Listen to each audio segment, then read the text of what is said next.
The House Transportation and Infrastructure Committee will now come to order. Would the clerk please take attendance? Here. Representatives Alexander. Here. Carra. Here. Bruck. Present. Kunse. Present. Nair. Here. Preston. Yep. Bonet. Here. Frisbie. Present. Wirtz. Here. Hersberg. Here. Pope. Colazar. Here. Andrews. Here. Grant. Here. Miller. Here. Wilson. Here. Mr. Chair, you have 16 members present. You do have a quorum. Representative Hersberg moves to adopt the minutes of the March 11th meeting. There being no objective, the minutes are adopted. First on the agenda today, we will be hearing testimony on House Bill 4230. The committee will now go at ease.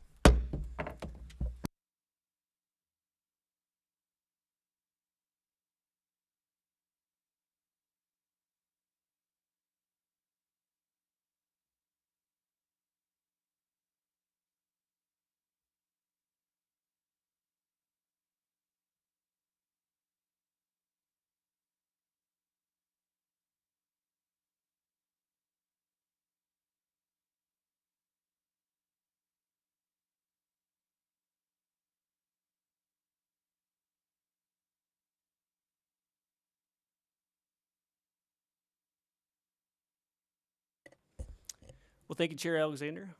Members of the committee. Infrastructure will come back to order. Thank you, We're Mr. hearing Chair. testimony on House Bill 4230. Chairman Outman, at your pleasure. Thank you. Thank you, Mr. Chair, members of the committee. Thank you for the opportunity to testify on my bill 4230.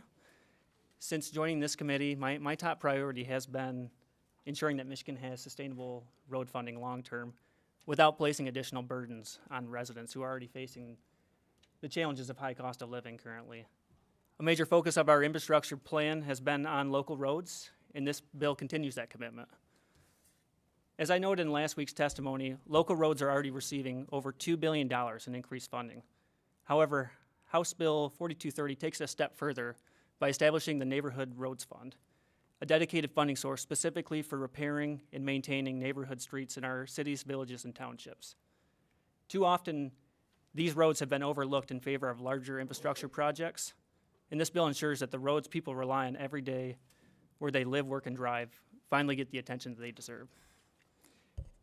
One key benefit of this bill is that townships will no longer be required to match county road agencies when partnering on road projects using Neighborhood Roads Fund dollars.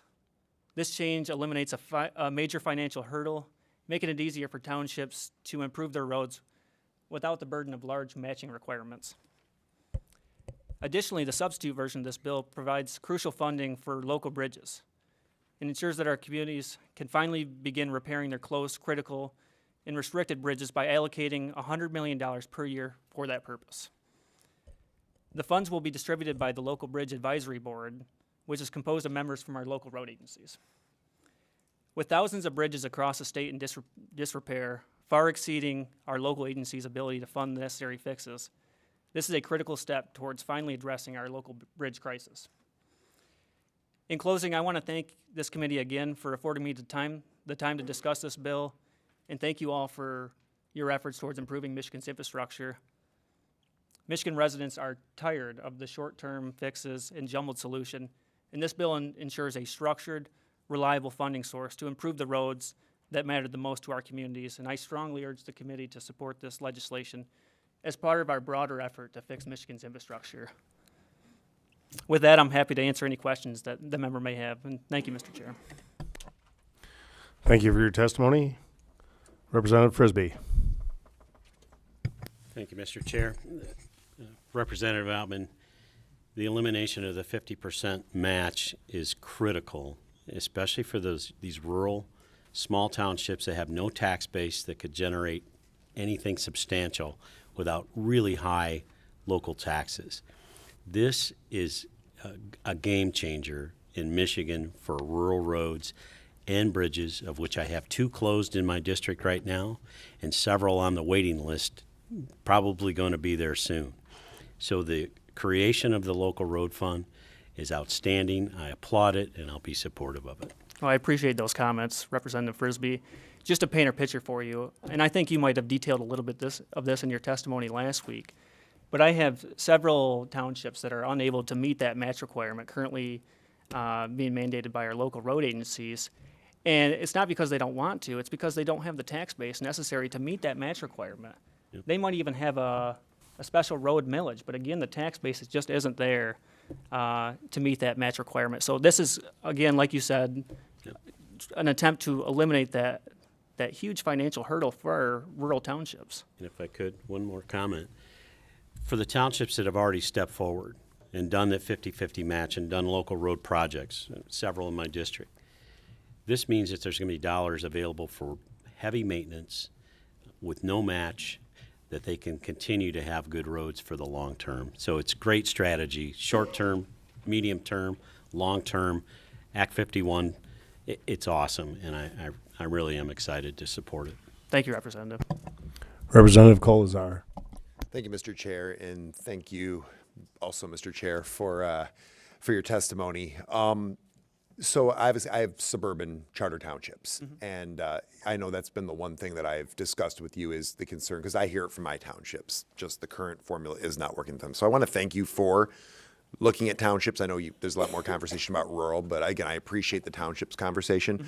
Obviously, this conversation is going to continue to evolve through the House and the Senate and conversations with the executive branch, but still, just making that concerted effort toward townships, I just wanted to thank you for that. Thank you, Representative. I appreciate that.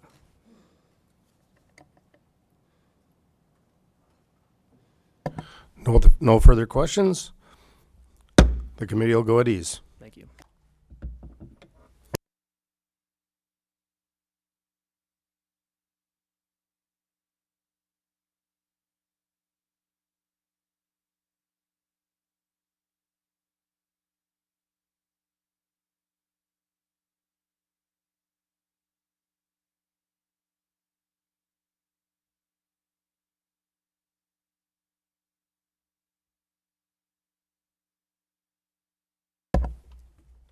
The House Committee on Transportation and Infrastructure will now come back to order. Now we'll be continuing testimony on House Bill 4180 through 4187 from last week.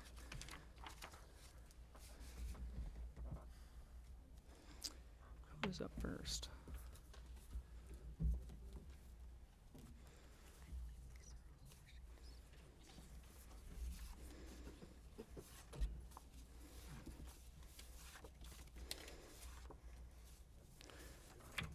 There we go. Wishing to speak in supporting the bills, John Lamacchia from the Michigan Municipal League. John, proceed whenever you're ready, sir.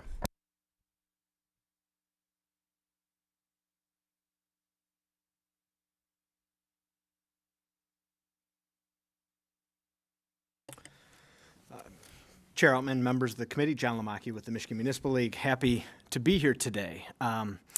Also a very interesting moment for us as an association. We are actually in town with our Capital Conference right now, and as I was speaking to our board just a few minutes ago on this particular topic and developing our position on it, we received some additional words from the chair and from staff about progress that's being made on at least one of our concerns. And so we're happy to be here before you today to support this package of bills.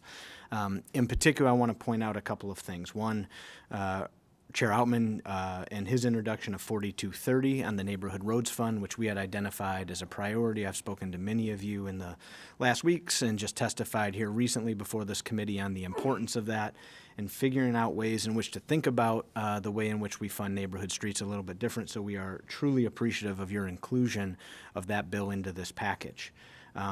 Also, we want to make sure that we recognize that funding to local road agencies and the way in which we operate and the importance that you as a committee are placing on that is much appreciated.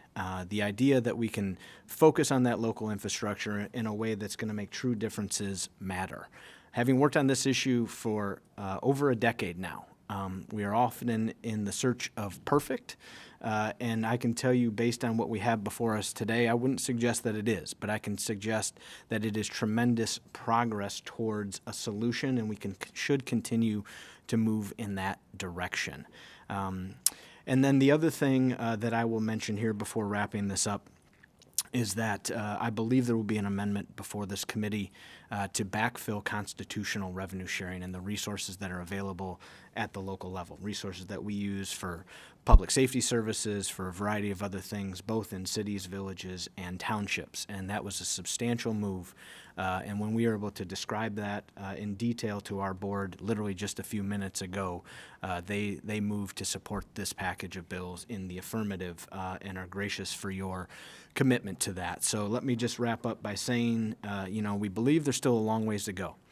But the speaker and putting forward a proposal that starts to establish a path forward on a $3.3 billion package that puts significant resources into local roads is something that we are happy to sit here and support today. We appreciate Chair Outman's leadership and listening to us and taking our concerns into account.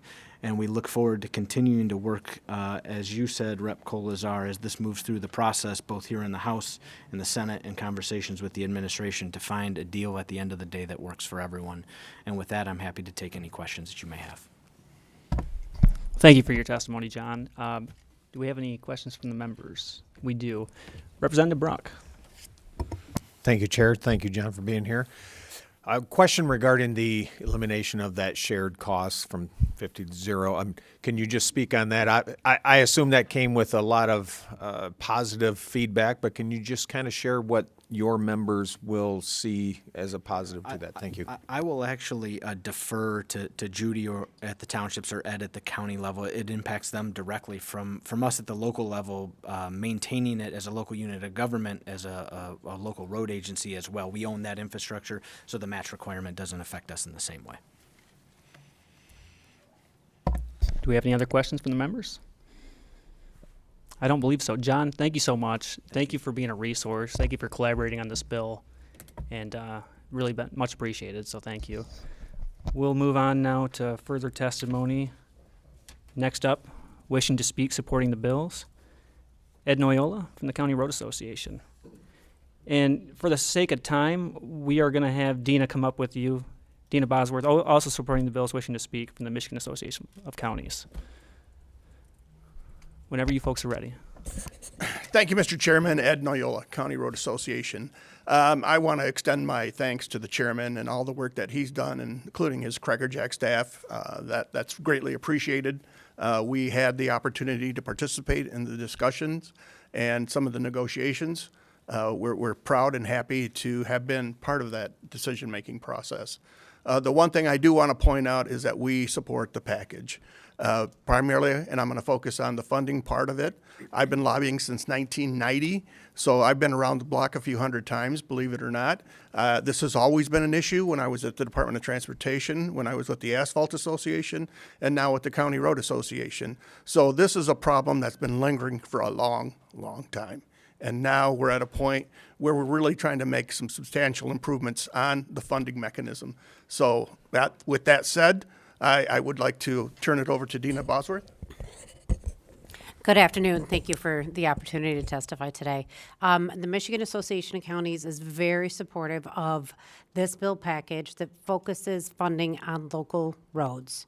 I think that, the work that you've done here and really prioritizing the roads that people are on every single day in all of our counties is very important. We are not going to weigh in on necessarily the business tax shifts. We did not weigh in on that at all.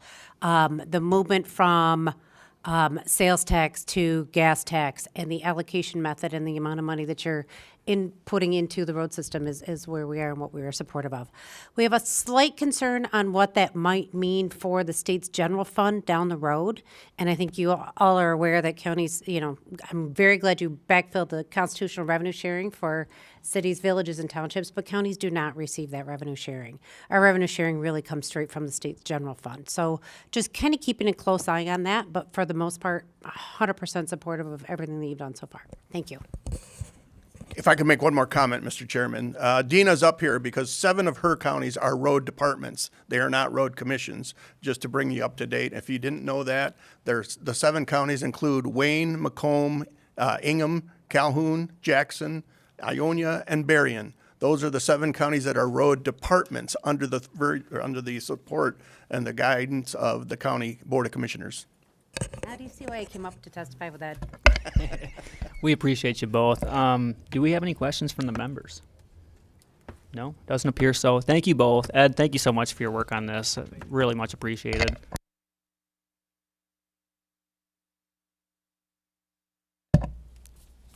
Moving on with further testimony, we're going to go to Judy Allen from the Michigan Township Association, wishing to speak and supporting the bills.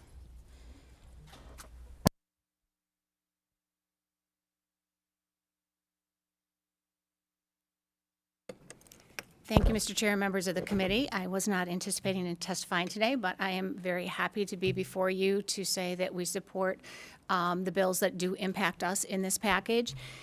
For our members, we have 1,240 townships in the state, and sustainable road funding for our local roads is a huge priority. We do not own the infrastructure, nor do we have any ownership rights or control over what is done on those, but we are a major contributor. Townships are probably the second highest donor to county road commissions, agencies, of all the revenue they receive. So it does impact our members vastly across the state. We have situations where we have some of our members who haven't had 1 penny spent on some of the roads in 12 years minimum.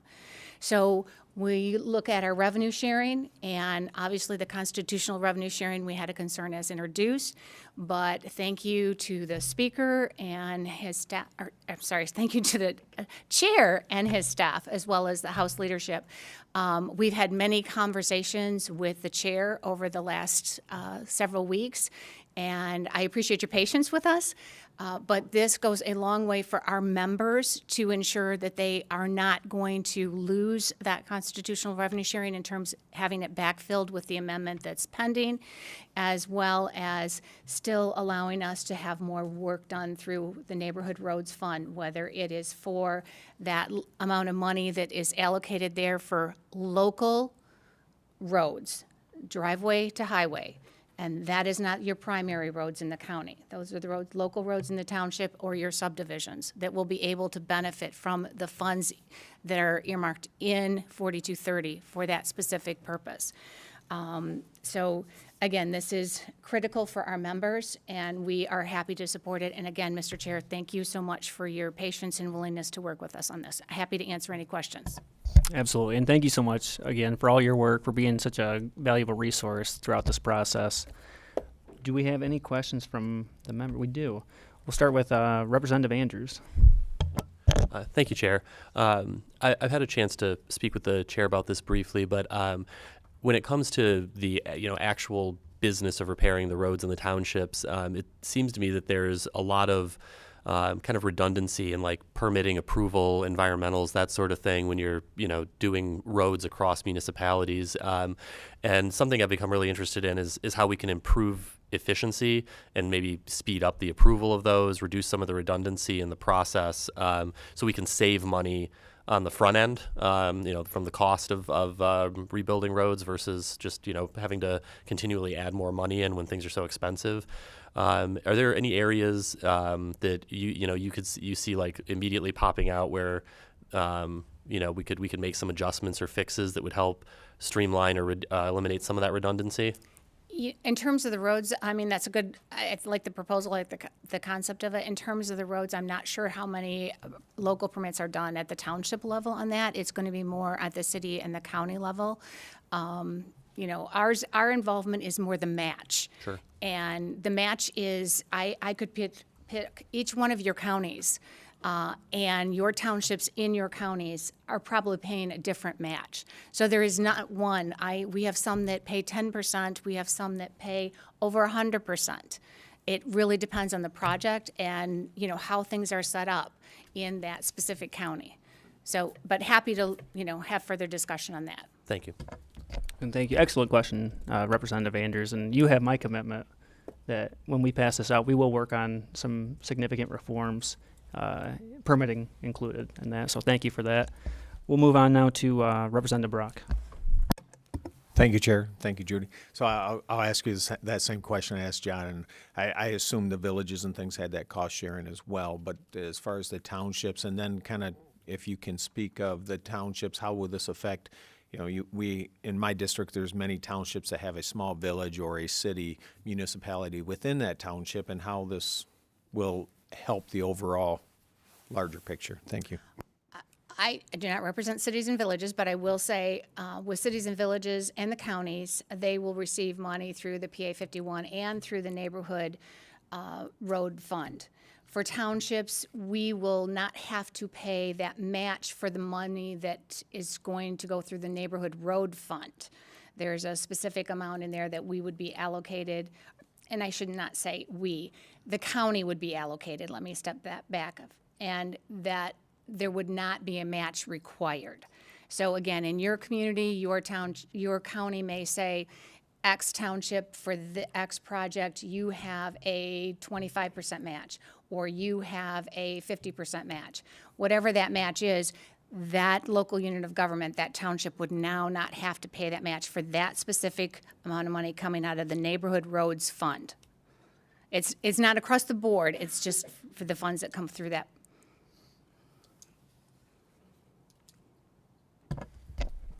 Any other questions from the members? Seeing none, Judy, thank you so much for your Thank testimony. you.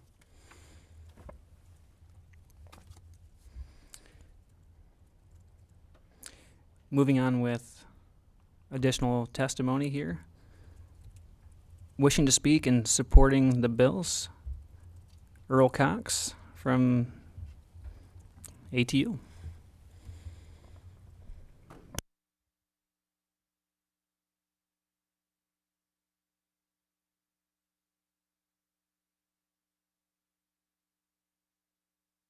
John, would you like to come? We could join together. Excellent. Yep.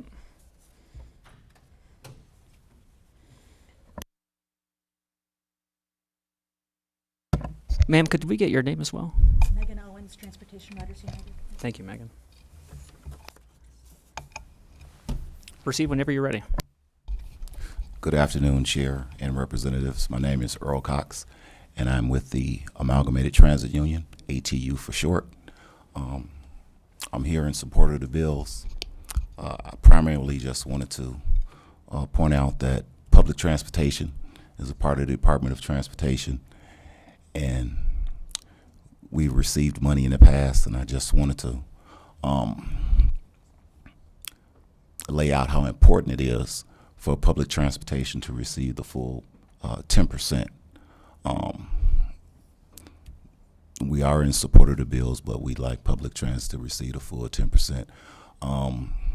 Just overall, and especially in my local in Kalamazoo, we have many issues hiring people and maintaining those that we have. Since 2020, over 50% of our staff, we have 125 employees.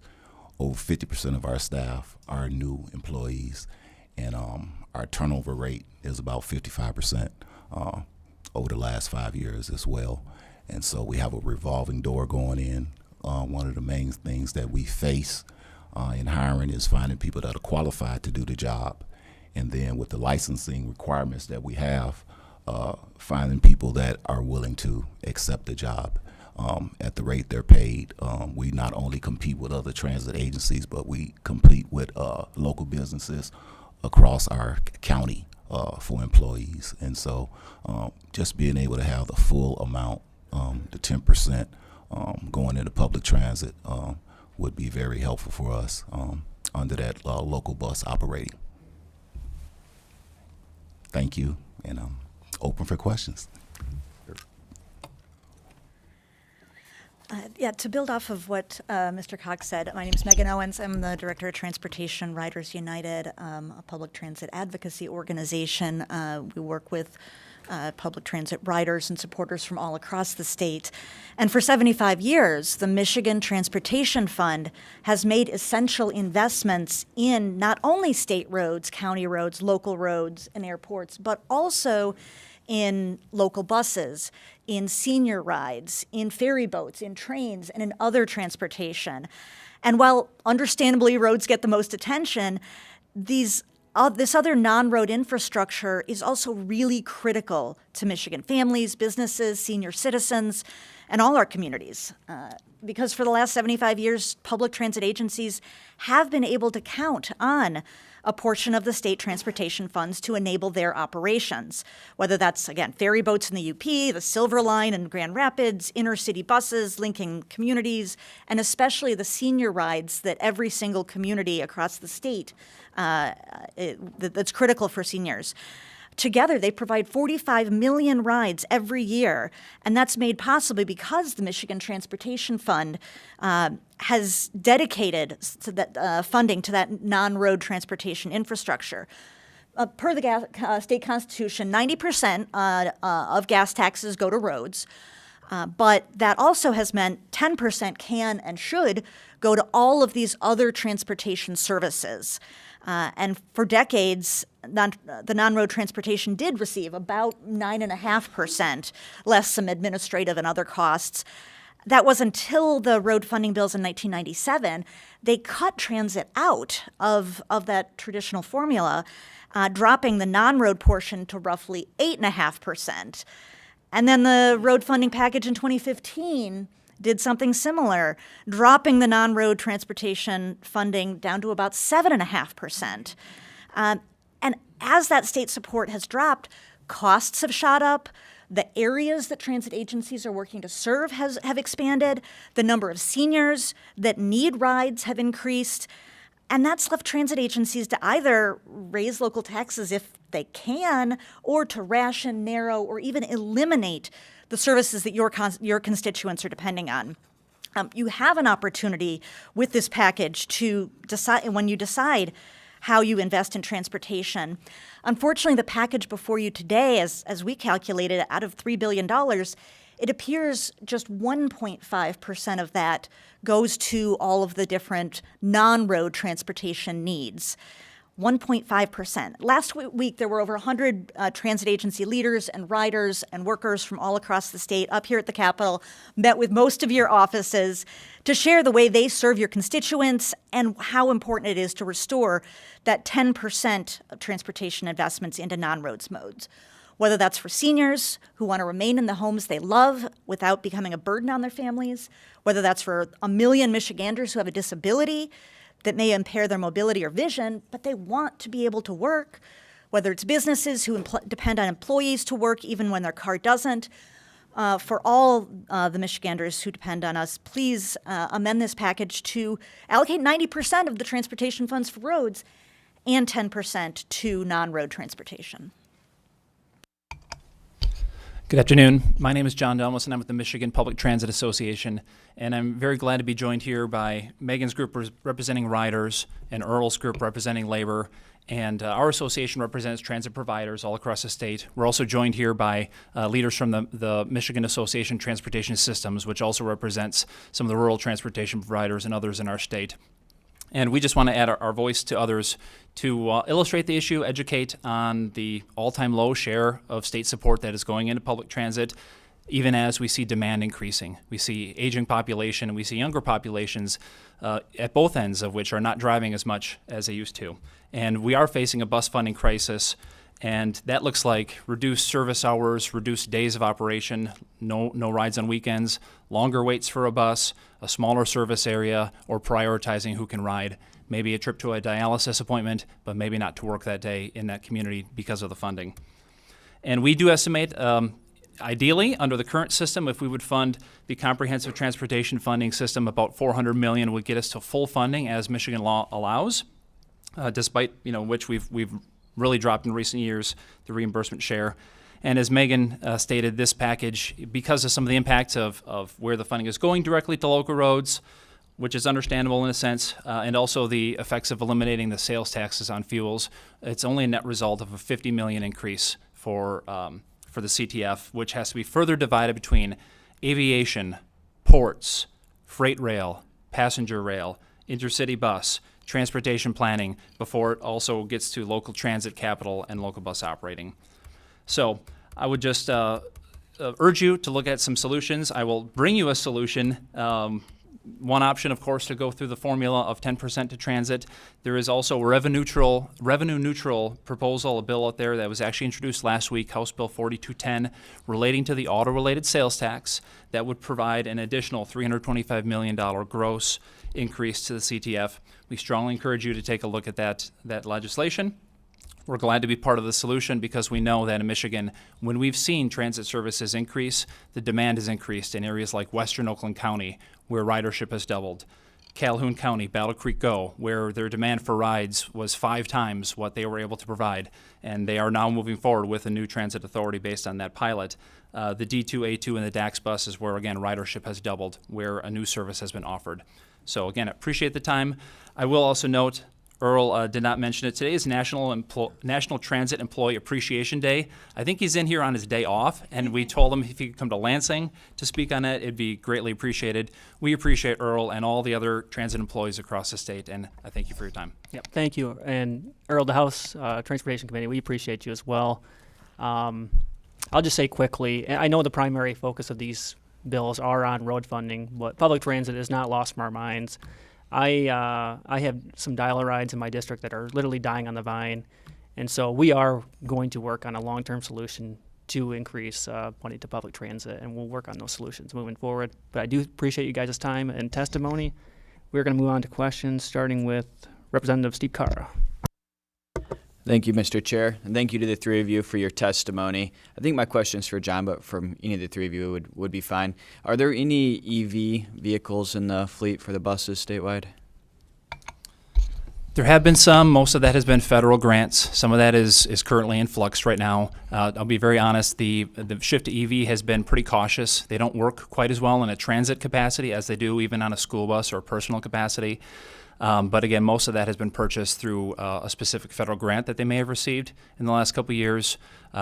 Typically is not coming out of the local budget. Okay, and are they more expensive than the other buses? I will say yes, they are. The full-size buses especially, I think we're seeing more of them maybe at the, they call it a ride to wellness, so where they could have a minivan or like a SUV or a car that can provide it. That tends to be a little better application for the EV as opposed to a 40-foot bus. And my last quick question, if I may, Mr. Chair, is are they heavier than the other buses and therefore maybe putting more damage on the roads when they travel? I'm actually not familiar with, I can find out. I'm not actually sure if we have any full-size EV buses in Michigan. We've had hydrogen, we've had propane. Maybe Megan knows. In the Metro Detroit area, I believe there's 4. They were testing out to see how well they would work, under what conditions, but we can definitely check to see what the weight differential is. Okay, thank you. There's only a few. Thank you, Representative. Representative Kunse, you still have a question? I do, Mr. Chair, and thank you for the opportunity. Thank you all. We could focus on percentage, but this is really about dollars. And under my understanding is public transit's going to get about $50 million more. And that's not acceptable? That's how could you be against a bill package that's going to fund you an additional $50 million? Because the need is about $400 million. At least for myself, and I believe for John, we're currently neutral on this package. We are excited that this conversation is happening, and we know that there is enormous need for local road funding. What we're trying to communicate is there is also enormous need for local bus and senior shuttle funding, and yeah, an increase of $50 million gets us roughly back to where we were 3 years ago, even as costs have gone up. So we'd love to explore different ways to get to address the significant need. Whether it can be through this package would be wonderful, or if there are other ways to ensure that these services, as you said, aren't dying on the vine. Thank you. We'll move on now to Representative Wirtz. So based on that amount you just said, are you expecting us to subsidize the entire amount then of public transportation, or what are individuals, I guess, paying to take public transportation? The public transportation is funded in a range of ways. Traditionally, the state has covered about half the costs. For rural areas, it's been up to 60%, and that way the local communities, between the riders and the businesses and any local taxes, cover about half of the costs. That, unfortunately, over the last 3 decades has dropped down to about 30 or 25% that the transit agencies across the state are getting from state dollars. So they used to be able to cover about half their budget from state revenue. They're now down to maybe a third or less. So we are asking to restore to that half. What we consider full funding is 50% for the urban agencies, 60% for the rural agencies, as was the case for several decades. Okay, what's the amount of people that are riding, of a percentage of population in Michigan that are using public transit? I don't know the percentage of population. There are hundreds of thousands of people riding every day. And for many of these people, either if they didn't have it, they would not work, they would not go to school, they would not leave their homes. So it may be a relatively small portion of the population, but for them, it is a lifeline. So again, we want to make sure that seniors, when they retire from driving, when workers' car break down, that they can still get around. Yeah, thanks. I can add also, appreciate the question. Certainly, I think the folks in this room are probably least representative of public transit users, being folks that are middle-aged, have the income to own a car, and can able to drive themselves to work. But for many people, either, again, the younger age or the older generations who may not have family living nearby, I think there's a lot of moms and dads whose kids are elsewhere, and they've seen these systems have a huge increase in the demand to help serve them. And some of the agencies that are joining me have seen actually record ridership in 2024. So, thank you. For the sake of time, we are going to limit it to one more question. Moving on to Representative Frisbie.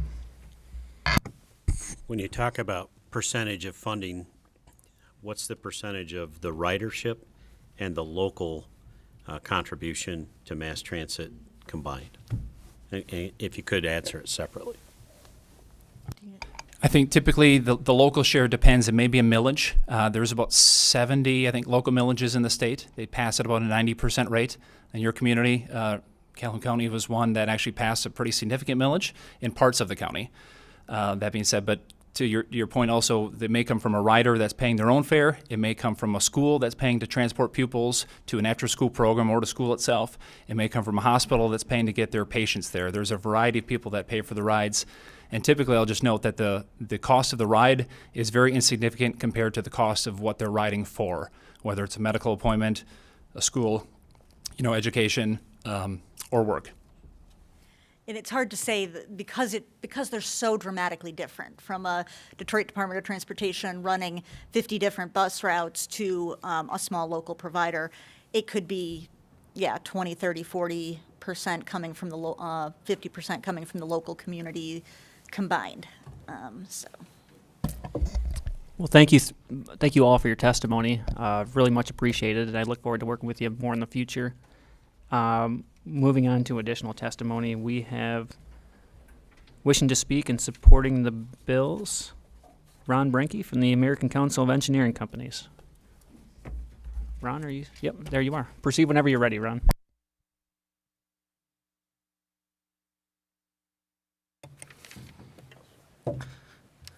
Thank you, Chairman and members of the committee. We're here obviously to support the bills as well. My name is Ron Brinke. I serve as the Executive Director for the American Council of Engineering Companies and the Michigan Office of the American Society of Civil Engineers. ACEC represents private engineering consultants. So you heard from MDOT. They work on the public side. We design about half of the projects throughout Michigan for the DOT on the private side. And we also work for a lot of the municipalities in helping them with their designs. The American Society of Civil Engineers represent about 2,000 civil engineers in the state. and they work both in the private and public sectors.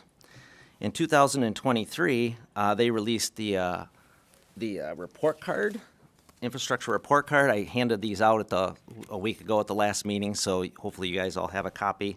We have extras if you don't. This is just a way to help the public understand the condition of our infrastructure from a simple letter grade perspective. Overall, the state got a C- for its infrastructure, and roads received a D, and bridges received a D+.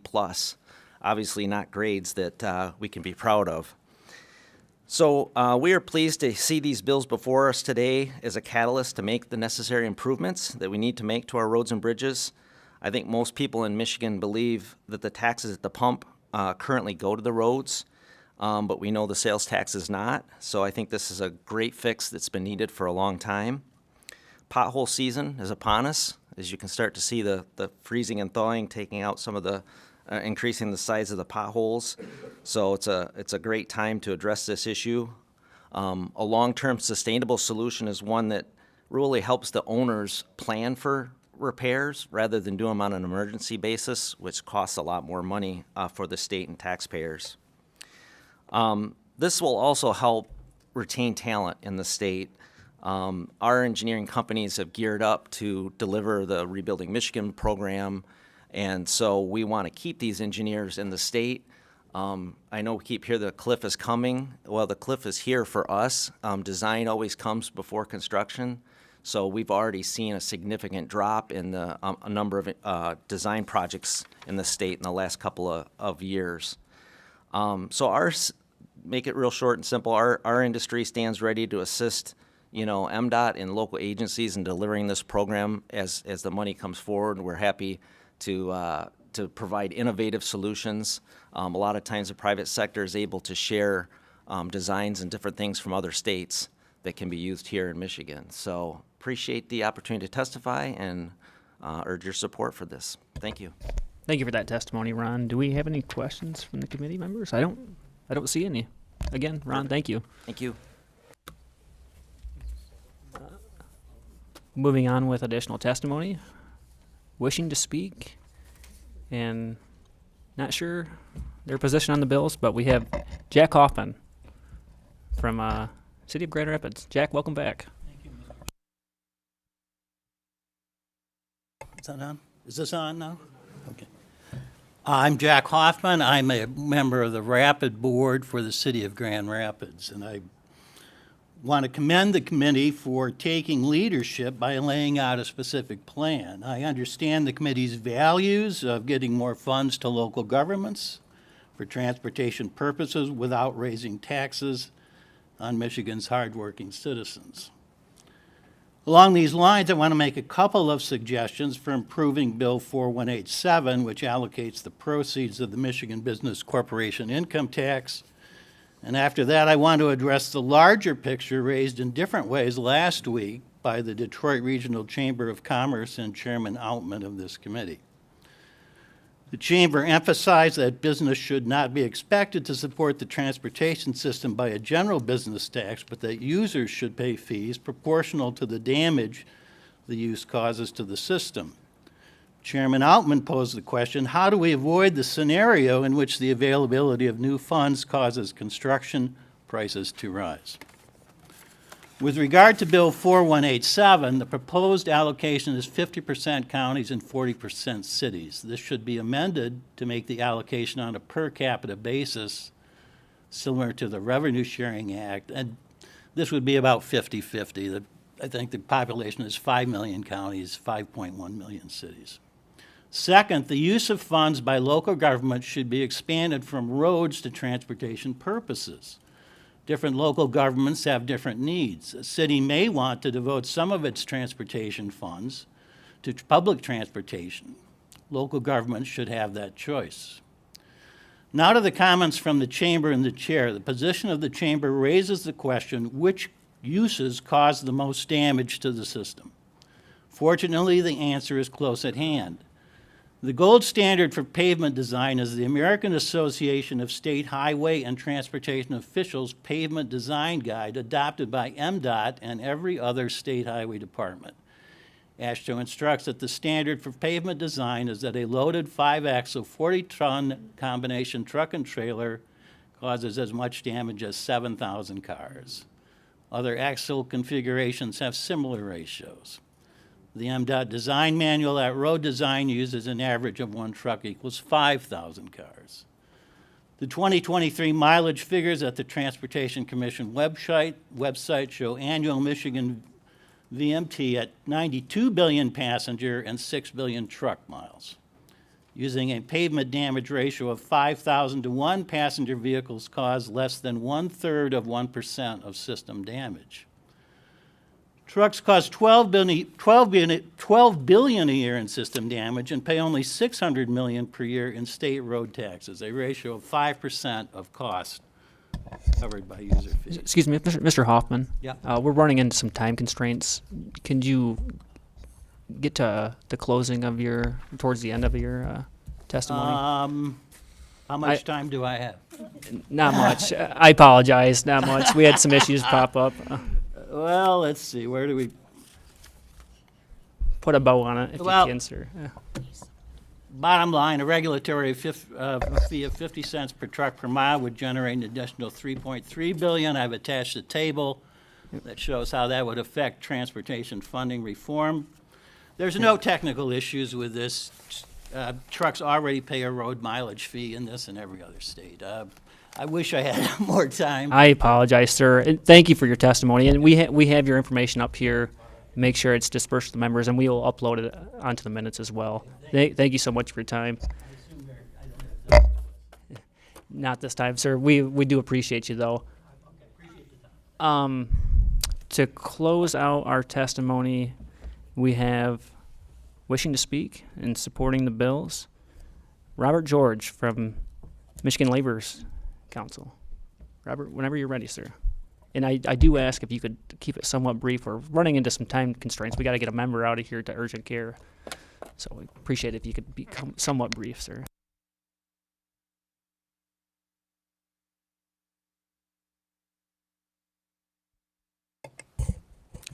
Good afternoon, Mr. Chairman and members of the committee. I appreciate the opportunity to speak in support of the package before you, House Bills 4180 through 4187. Robert George, Director of Government Affairs for the Michigan Laborers District Council. We'll keep this brief. We represent 15,000 building tradesmen across the state of Michigan who work in all sectors of Michigan's construction industry, including in the energy and infrastructure space. We are one of the biggest road builder unions out there, with 40% of our hours coming from direct road construction. This helps generate tens of millions of dollars in pension and health care contributions that stay in Michigan every year. The average pay of a unionized road builder in our union is $72,000 a year. That is a real middle-class income right there. These folks work very hard for that money. They often average over 2,200 hours a year, up to 2,400 hours a year, regularly working 10 to 12-hour shifts, and in peak season, 7 days a week. Long-term funding is a huge concern for our union, given the large share of our members that do perform this type of work, and the funding cliff is a major concern for us, which is why we are heartened to see the hard work that this committee, the chairman, and the leadership of the House have put in to tackle this issue and address the long-term cliff that we have coming to give certainty to both our signatory contractors and the members of our union. One brief example of how critical this funding cliff is for us, our members don't pay a monthly premium for their health care. And when they are laid off, however, which many of our road builders would be if this funding cliff is not addressed, we're facing thousands of job layoffs if this were to happen. That monthly premium goes from no cost to our members to $600 a month. So that is an inversion of cost when they have no income and they are dependent on unemployment benefits to get by while they wait for the next job. One brief item to note that we would really appreciate adding into the conversation is the conversation around underground infrastructure. So our water, sewer, and gas lines that are a critical component of many of our community's infrastructure, that if we're going to be redoing so many of our local roads, it only makes sense to do all of that at once if we can, to make sure that we are inconveniencing the neighbors as little as possible, and we are being good stewards of taxpayer dollars. We appreciate the opportunity to speak before in support of this package. We're excited to see where this package goes. We do support new revenue, and we know this package will evolve in a bipartisan manner. And we were really excited that the speaker and the members of this committee have taken a leading role on addressing this issue, and hopefully we will get to a bipartisan solution. Thank you. Thank you, Robert, and thank you for your testimony and support of these bills. I wish we had more time. I got a million questions I'd like to ask you, but we'll be in touch soon. Thank you so much again. Thank you again, Mr. Chairman. Before we get to some votes, I'm going to read in a few cards here, starting with Michael Imo from the Michigan Chamber, supporting most of the bills, opposing 4186. Not wishing to speak and opposing 4186 is Mike Johnston from MMA. Not wishing to speak and supporting the bills, Brett Stanton from the Asphalt Paving Association of Michigan. Thank you, Brett. Not wishing to speak, neutral on the bills, Ross Gavin, Michigan Environmental Council. Not wishing to speak, supporting the bills, except for maybe 4186, I believe. Brian Schoaf, Detroit Regional Chamber.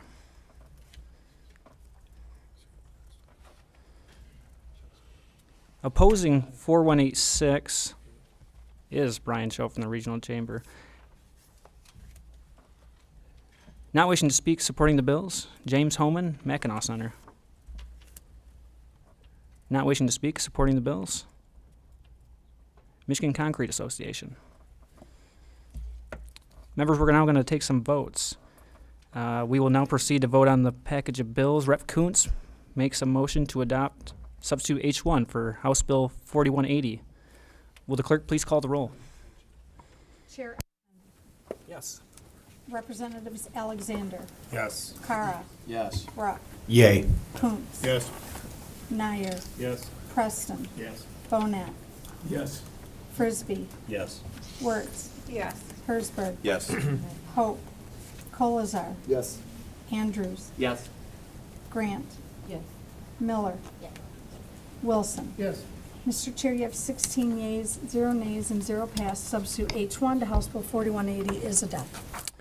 Representative Alexander moves to report House Bill 4180 with recommendation as substitute H1. Will the clerk please call the roll? Chair Outman. Yes. Representatives Alexander. Yes. Carra. Yes. Brock. Yay. Kunze. Yes. Nyer. Yes. Preston. Yes. Bonet. Yes.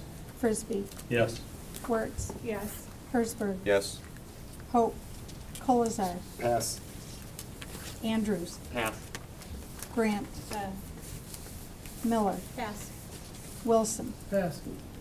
Mr. Chair, you have 11 yeas, 0 nays, 5 pass. House Bill 4180 is reported with recommendation as substitute H1. House Bill 4180 is reported with recommendation as substitute H1. Representative Frisbie makes a motion to adopt substitute H1 for House Bill 4181. Will the clerk please call the roll? Chair Outman. Yes. Representatives Alexander. Yes. Carra. Yes. Brock. Yay. Kunze. Yes. Nyer. Yes. Preston. Yes. Bonet. Yes. Frisbie. Yes. Wertz. Yes. Hersberg. Yes. Hope. Colazar. Yes. Andrews. Yes. Grant. Yes. Miller. Yes. Wilson. Yes. Mr. Chair, you have 16 yeas, 0 nays, and 0 pass. The motion prevails. Representative Frisbie moves to report House Bill 4181 with recommendation as substitute H1. Will the clerk please call the roll? Chair Outman. Yes. Representatives Alexander. Yes. Carra. Yes. Brock. Yay. Kunze. Yes. Nyer. Yes. Preston. Yes. Bonet. Yes. Frisbie. Yes. Wertz. Yes. Hersberg. Yes. Hope. Colazar. Pass. Andrews. Pass. Grant. Miller. Pass. Wilson. Pass. Mr. Chair, you have 11 yeas, 0 nays, 5 pass. The motion prevails. House Bill 4181 is reported with recommendation as substitute H1. Representative Preston makes a motion to adopt the substitute H1 for House Bill 4182. Will the clerk please call the roll? Representatives Alexander. Yes. Carra. Yes. Bruck. Yay. Kunse. Yes. Nyer. Yes. Preston. Yes. Bonak. Yes. Frisbie. Yes. Wertz. Yes. Hersberg. Yes. Hope. Colazar. Yes. Andrews. Yes. Grant. Yes. Miller. Yes. Wilson. Yes. Mr. Chair, you have 16 yeas, 0 nays, and 0 passed. The substitute is adopted. Representative Bruck moves to report House Bill 4182 with recommendations as substitute H1. Will the clerk please call the roll? Representatives Alexander. Yes. Carra. Yes. Bruck. Yay. Kunse. Yes. Nyer. Yes. Preston. Yes. Bonak. Yes. Frisbie. Yes. Wertz. Yes. Hersberg. Yes. Hope. Colazar. Pass. Andrews. Pass. Grant. Pass. Miller. Pass. Wilson. Pass. Mr. Chair, you have 11 yeas, 0 nays, 5 passed. The motion prevails. House Bill 4182 is reported with recommendation as substitute H1. Representative Kunse makes a motion to adopt the substitute H2 to House Bill 4183. Will the clerk please call the roll? Chair Outman. Yes. Representatives Alexander. Yes. Carra. Yes. Bruck. Yay. Kunse. Yes. Nyer. Yes. Preston. Yes. Bonak. Yes. Frisbie. Yes. Wertz. Yes. Hersberg. Yes. Hope. Colazar. Yes. Andrews. Yes. Grant. Yes. Miller. Yes. Wilson. Yes. Mr. Chair, you have 16 yeas, 0 nays, and 0 passed. The substitute is adopted. Representative Kunse moves to report House Bill 4183 with recommendation as substitute H2. Will the clerk please call the roll? Chair Outman. Yes. Representatives Alexander. Yes. Carra. No. I'm sorry, Rep. Carra. No. Bruck. Yay. Kunse. Yes. Nyer. Yes. Preston. Yes. Bonak. Yes. Frisbie. Yes. Wertz. Yes. Hersberg. Yes. Hope. Colazar. Pass. Andrews. Pass. Grant. Pass. Miller. Pass. Wilson. Pass. Mr. Chair, you have 10 yeas, 1 nay, 5 pass. The motion prevails. House Bill 4183 is reported with recommendation as substitute H2. Representative Bonak makes a motion to adopt substitute H1 to House Bill 4184. Will the clerk please call the roll? Chair Outman. Yes. Representatives Alexander. Yes. Carra. Yes. Bruck. Yay. Kunse. Yes. Nyer. Yes. Preston. Yes. Bonak. Yes. Frisbie. Yes. Wertz. Yes. Hersberg. Yes. Hope. Colazar. Yes. Andrews. Yes. Grant. Miller. Yes. Wilson. Yes. Mr. Chair, you have 16 yeas, 0 nays, and 0 passed. The substitute is adopted. Representative Bonak moves to report House Bill 4184 with recommendation as substitute H1. Will the clerk please call the roll? Chair Outman. Yes. Representatives Alexander. Yes. Carra. No. Bruck. Yay. Kunse. Yes. Nyer. Yes. Preston. Yes. Bonak. Yes. Frisbie. Yes. Wertz. Yes. Hersberg. Yes. Hope. Colazar. Pass. Andrews. Pass. Grant. Pass. Miller. Pass. Wilson. Pass. Mr. Chair, you have 10 yeas, 1 nay, 5 pass. The motion prevails. House Bill 4184 is reported with recommendations as substitute H1. Representative Frisbie makes a motion to adopt substitute H2 to House Bill 4185. Rep. Frisbie, would you like to speak to your substitute? Ken, what this substitute does is ensure that the revenue backfill, constitutional revenue backfill for townships, cities, and villages happens. So that is our intent. That's our goal. That's the stated language in this bill substitute. Thank you.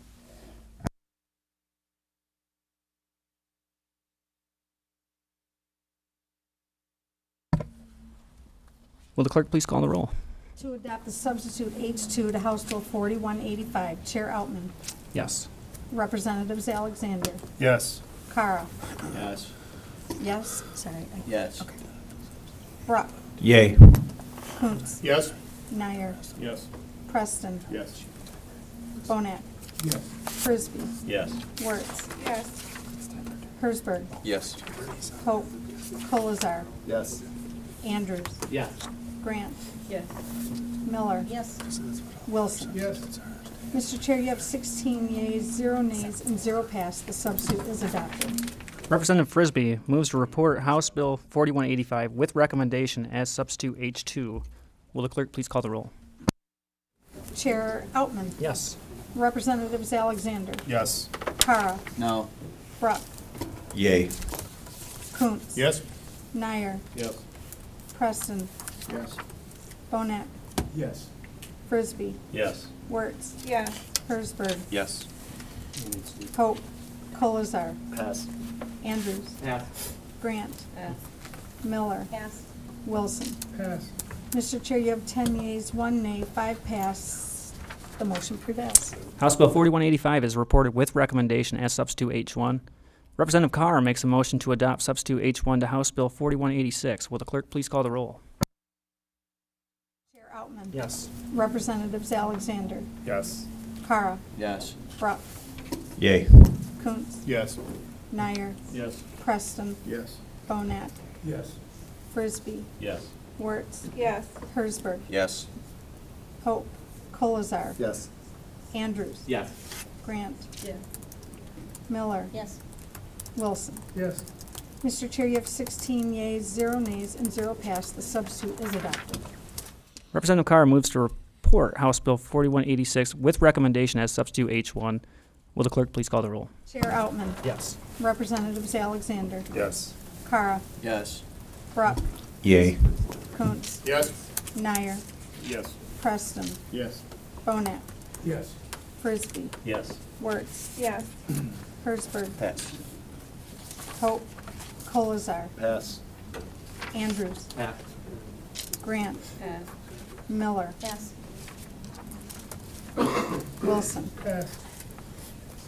Mr. Chair, you have 10 yeas, 0 nays, and 6 pass. The motion prevails. House Bill 4186 is reported with recommendations as substitute H1. Representative Preston makes a motion to adopt substitute H1 for House Bill 4187. Will the clerk please call the roll? Chair Outman. Yes. Representatives Alexander. Yes. Carra. Yes. Brock. Yay. Kunze. Yes. Nyer. Yes. Preston. Yes. Bonak. Yes. Frisbie. Yes. Wertz. Yes. Hersberg. Yes. Hope. Colazar. Yes. Andrews. Yes. Grant. Yes. Miller. Yes. Wilson. Yes. Mr. Chair, you have 16 yeas, 0 nays, and 0 pass. Substitute H1 to House Bill 4187 is adopted.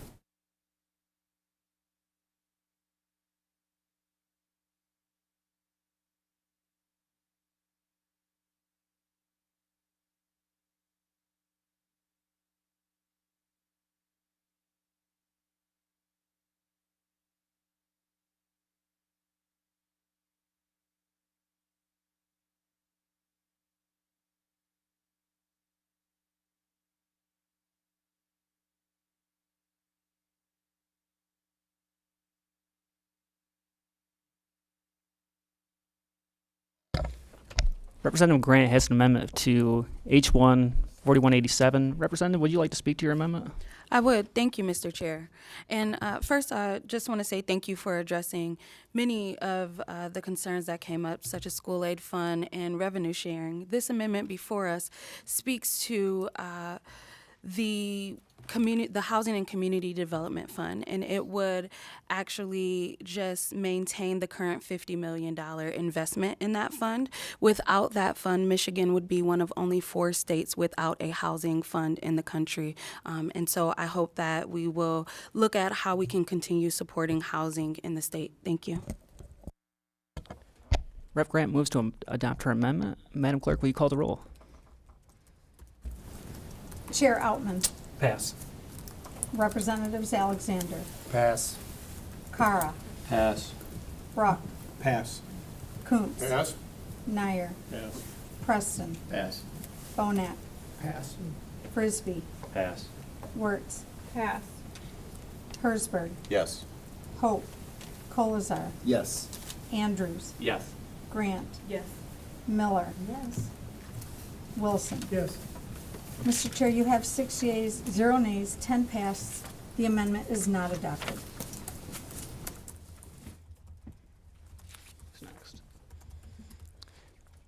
Representative Anders makes a motion to adopt an amendment for substitute H1 for House Bill 4187. Representative, would you like to say a few words to your amendment? Thank you, Chair. This amendment is designed to create more collaboration between our local governments. It puts $5 million from the corporate income tax to promote efficiency and cost savings on necessary studies. Thank you, Representative. Representative Anders moves to make his amendment. Madam Clerk, will you please call the roll? Chair Outman. Pass. Representatives Alexander. Pass. Carra. Pass. Bruck. Pass. Kunse. Pass. Nyer. Pass. Preston. Pass. Bonak. Pass. Frisbie. Pass. Wertz. Pass. Hersberg. Yes. Hope. Colazar. Yes. Andrews. Yes. Grant. Yes. Miller. Yes. Wilson. Yes. Mr. Chair, you have 6 yeas, 0 nays, and 10 passed. The amendment is not adopted. Representative Anders again makes a motion to adopt substitute to H1 for House Bill 4187. Representative, would you like to say a few words? Yep. Thank you, Chair. This amendment introduces a CTF earmark within the corporate income tax distribution, maintains 90% of funds for local governments while allocating the remaining 10% equally between the trunk line and the CTF in order to increase local transit funding.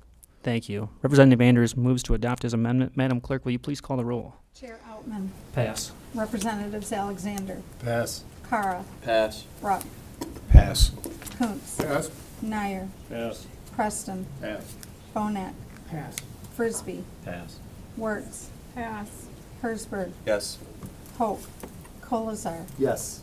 Andrews. Yes. Grant. Yes. Miller. Yes. Wilson. Yes. Mr. Chair, you have 6 yeas, 0 nays, 10 passed. The amendment is not adopted.